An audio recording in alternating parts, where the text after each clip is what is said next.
These are the melodies sung by Jesus, Son of Mary, in a sense of majestic power in the Rizwan of the Gospel, revealing those signs that must needs herald the advent of the manifestation after him.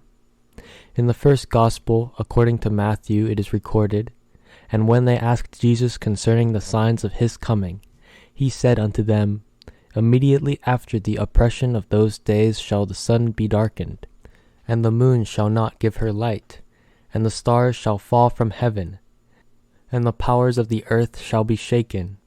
And then shall appear the signs of the Son of Man in heaven. And then shall all the tribes of the earth mourn. And they shall see the Son of Man coming in the clouds of heaven with power and great glory. And he shall send his angels with a great sound of a trumpet." Rendered into the Persian tongue, the purport of these words is as follows.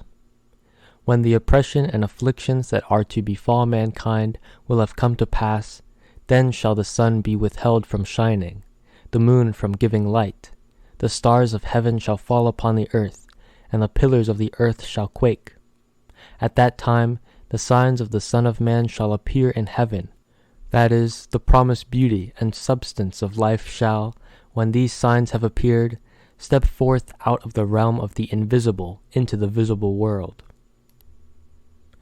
And he saith, At that time all the peoples and kindreds that dwell on earth shall bewail and lament, and they shall see that divine beauty coming from heaven, riding upon the clouds with power, grandeur, and magnificence, sending his angels with a great sound of a trumpet.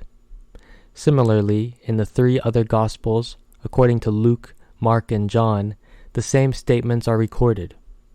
As we have referred at length to these in our tablets revealed in the Arabic tongue, we have made no mention of them in these pages, and have confined ourselves to but one reference.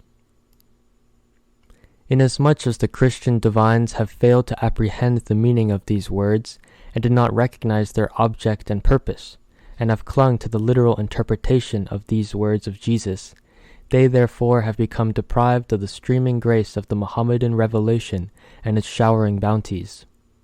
The ignorant among the Christian community, following the example of the leaders of their faith, were likewise prevented from beholding the beauty of the King of Glory, inasmuch as those signs which were to accompany the dawn of the sun of the Mohammedan dispensation did not actually come to pass. Thus, ages have passed and centuries rolled away, and that most pure spirit hath repaired unto the retreats of its ancient sovereignty. Once more hath the eternal Spirit breathed into the mystic trumpet, and caused the dead to speed out of their sepulchres of heedlessness and error unto the realm of guidance and grace. And yet that expectant community still crieth out, When shall these things be? When shall the promised one, the object of our expectation, be made manifest, that we may arise for the triumph of his cause, that we may sacrifice our substance for his sake, that we may offer up our lives in his path? In like manner have such false imaginings caused other communities to stray from the Kauthar of the infinite mercy of Providence, and to be busied with their own idle thoughts.